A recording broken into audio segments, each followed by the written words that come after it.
Welcome. Glad to be here. Thank you. Welcome. Welcome. And, today we have Lucky Colter, a public speaker, actress, very large voice in the Black and Brown community.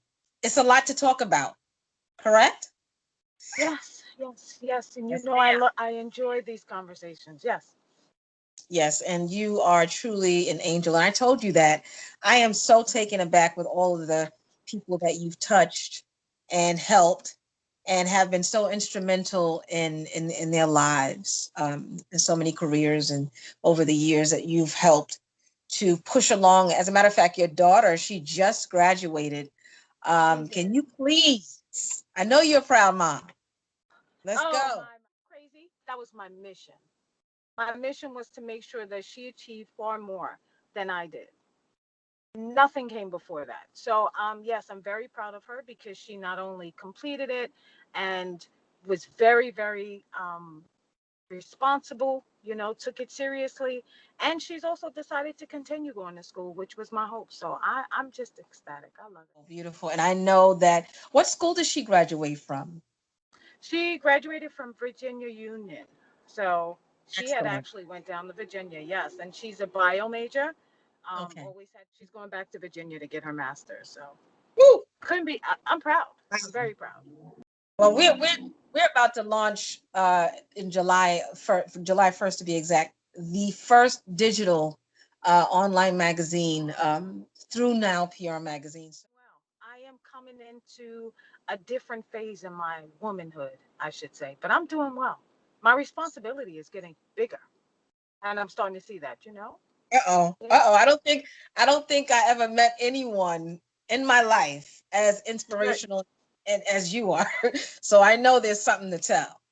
I know there's something to Yes. tell. Now, wait, over the years I've watched you do so many amazing things, but the dedication that it takes for the extraordinary work that you do, we'll talk about that later because it's up to you to reveal and how you project your energy in the community. But about the walls that we have in the areas that we grew up in the society that we're dealing with now, how do you combine and process all of these things that are coming into your life or that are in your life right now? That's a question, hon. I would say God first. God first. Because when I remove myself, because myself have I have this, we all do, we have this innate thing where we have to take on this challenge and believe that we are the answer to that particular challenge. I've learned to remove myself and understand I'm only part of the process. Mm-hmm. Okay, so God first and That's everything, right. because every turn we take, living in the neighborhood that we are in, social media and what's going on around the world, it's a very, very difficult space. Yes, it is. It's not. And as you know, the type, right, and as you know, the type of work I do, it actually, it's I see it Mhm, every day. So mhm. Because God what first. you're doing is not easy. So that is the perfect answer for the temperature that we're in. And you connect us with other young adults on a daily basis in so many ways that some of them may have even given up along the way. And in order for them to move forward, they have to connect with people like you. So, you're an incredible speaker. We know that. But let me tell you something about this young lady here that we are speaking to today. Um, she she makes a lot of people happy. I want to say that. With the woman that you are, as far as how have you decided to change the lives that you've changed for the better? I mean, as a woman, you already know that just does Whew. not, people don't know how to turn things around. And after you've doubted yourself, not you Right. in particular, but people in general, they've doubted themselves and their self worth. How would you turn that around for someone that really can't see their true worth? When people are drawn to me, they tend to have a lot of gripe about many different things, right? But however, what I noticed that's consistent among a lot of people is that I they always seem to focus on the other, the external properties of what's happening around them. One of the things that I do when I speak to anyone, it can be a stranger. Let's focus inward, Okay. because we need to be more aware that there's very little of what we can do about someone else's actions or behavior or what happens in the world. What you have absolute control over is how you feel, how you deal with it, and what you will do next. That's right. So, in any room, and in any small room, large room, or just speaking one on one, I always remind people, like, let's take a step back and let's focus inward. Let's do the self developing first. Before you can attack any issue, look inward. And you were born and raised in Brooklyn, so you're super super tough. I already know. What part of Brooklyn are you actually from? I'm actually from, it's called Burlington. It's really between Williamsburg and like Bushwick area of Brooklyn. That's where I was raised for the most part of my youth. And then we moved over to the Coney Island side of Brooklyn, which just made us tougher. But, but Say yeah, that again. Burlington. You can say that again, and I'm sure my husband can relate. He was born in Harlem, and he moved to Coney Island at 7. So yeah, the difference between the difference between a hard worker, a go-getter, and a hustler. What is the answer to that?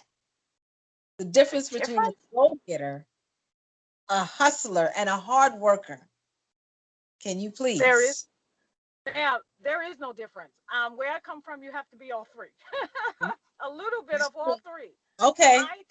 I tell you that I have become who I am today because of all of those things. Mm-hmm, mm-hmm. Sometime I needed one more than the other, but Right. I believe that there's no difference.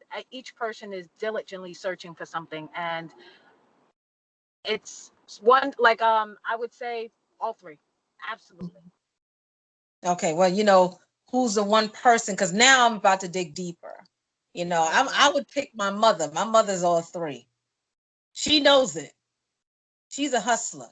She's a Yes. big time hard worker, and Yeah. she's a go-getter. So for those the triple threat for me is that woman. Now, who's the person that you know in your life? In fact, who's the person that you know that never lets you down? Like you literally every time you turn around, that person is there. Who's that for you? My my oldest brother. My oldest brother. My Mm, mom, like I said, it's eight of us. My dad right. was taken from us at a very early age, and he stepped right in, which most people would do. But where the Mm, level of respect and the level of, because you have to have that individual you look up to yeah. and your eyes just brighten up, because all of his challenges Mhm. never stopped him from doing what Wow. he had to do for us, and even now. And then to watch him go through all those challenges, meanwhile keeping the main thing, which is making sure we're okay no matter what he's going through. So it will definitely It be would my be him. oldest brother. Would be him. Hmm. Wow. Sure love to Hmm. hear that. So you do believe in fate. You believe that things are, well, not to mention specifically people at a specific time are placed in your life for some believe in fate. Absolutely. Hmm. Absolutely. I do understand that, when my younger self had a problem of distinguishing that. Hmm. But now I'm absolutely certain, and even if it's just a conversation, there are people sometimes just, there to give you something or for you to pass on to them. But Hmm. yes, every single person, no matter Right. how no matter how challenging the situation or people could be, it's Hmm. still a lesson. It really is. Is your family supportive with what you do? Do they support your every move, and do they rebuttal some things, or they're yes, yes, yes? How's that working? Well, my family's really yes, yes. I think for me, the role that they put me in a very young age has made it easy for them. I'm not saying that they're yes people, because one of the things that I always demand from myself and the people that I'm closest with, let's pour into each other and let's demand more from each other at every stage of our life. We should Mhm, never be so comfortable where we cannot challenge that person for more. So I wouldn't say that they're always yes. They definitely always have my back. Um, mhm, but mhm. when it's time, they'll turn around and say, "Stop. Maybe Yeah. we should do it." And that's what I want. Let's Mm-hmm. refocus this thing. And I hold them responsible for that, as they hold me responsible to do the same for them. So um yeah, they're not yes people. We're just Mm-hmm. we're pushing each other along. We really are. Right. Right. I mean, you're very involved in your church. Um God did all of that. I was actually put in a position where I remember after, having my own tragic situations. I remember I told you that at one point I just felt like I was existing. Mm-hmm. So fast forward a couple of years later, I was like, I need to be doing more. So I stumbled across this online community that is a church where they not only welcome you and to become part of the church, they Mm-hmm. allow people to also facilitate and help. This has been an absolutely turning point for my life. So Mm-hmm. within the church, what I do is I also mentor and facilitate these groups. Right now, I'm only focusing on women. I don't know what the future holds. Maybe we'll mix it up. But in all of these groups, aside from the topic and what we're all there to accomplish, which is studying, I always run into, and I can feel it and I can see it, where there's women in these groups that need more. We need to have that conversation. Yeah. We need to address that before we can get to another level in whatever we're studying. Let's Yeah. address these things. And in this church and in the groups that I'm in, they allow us to build that community within the group together. So that has been life changing for me. Mhm. I really enjoy facilitating these groups. They're amazing. Yeah, Amazing. and I got to say, with the pandemic and quarantining and everything else that came along with, our loved ones and people passing on, you would have to be very specific with how you handle being delicate with people's losses. And, I've lost a cousin, and, I know your story well. Can you give us a little insight on how you handled that? I did it at first. Um, And one of my greatest moments was realizing, here's the thing. When in my situation, growing up the way I did, situation happens, take care of it. Either you can or you can't, right? In school, we learn 3 + 3 is equals 6. I don't care where you slice this at, right? When you're in a situation where there's so much trauma, at some point you're looking for an end date. You're looking for it to end. So the moment I realized that, hold on, this is not like regular life. This is not Yeah. like something you go out and get, you tackle it. When you accomplish it, you've received it. Um, this is something you have no control over, and it has Mhm. no end date. You just have to follow through it and make sure that you're doing your best to stay absolutely open, Right. your heart. So that was my moment, realizing that I had no control over where I was and where it would end up. But what I did have control over is how my heart was during the process. And Mhm. that's when it became, um, I began to learn more, receive more, understand more. Mhm. So, Mhm. but it's still it's like, as it's not something you get over overnight. And there's years Yeah. in, and every day we will continue to deal with it. So. Mhm. I mean, the energy and motivation that kept you going, and love, lending out that same energy and love to others that need it. That's the hardest thing that a person can ever Yeah. do, because I've done it. What kind of responses have you had from the support that you've given out? What kind of responses that you remember the most that you've had? Well, um, because of whatever, because this is also tight knit, right? I share with my closest friends, family, and people. My family actually look at me and be like, "How could you do that? How were you able to pull us through when we ultimately Mm. should be pulling you through?" Wow. So for me, the response throughout this entire thing is, my Mhm. family it's they were really trying to follow my lead.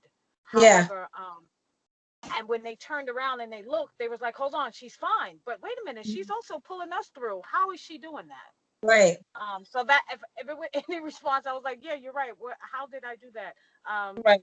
Is being able to see the pain in someone else and put your to the side for a moment and help them for a moment. Because Yeah. sometimes that's all it Yeah. takes. Sometimes it's Yeah. all it takes is a moment. So that response of, Lucky, how did you do that? How did Mhm. you Stop where you were to help pull me out when you was in your worst place. And that's why I feel so strongly about your energy. And we've already started the process with the project that, Lucky Colter will be a part of. And it's pretty exciting because now, once you pass the first phase, there's no turning back, so you're not going nowhere. So don't even try to pull out and move around and say, that's not happening.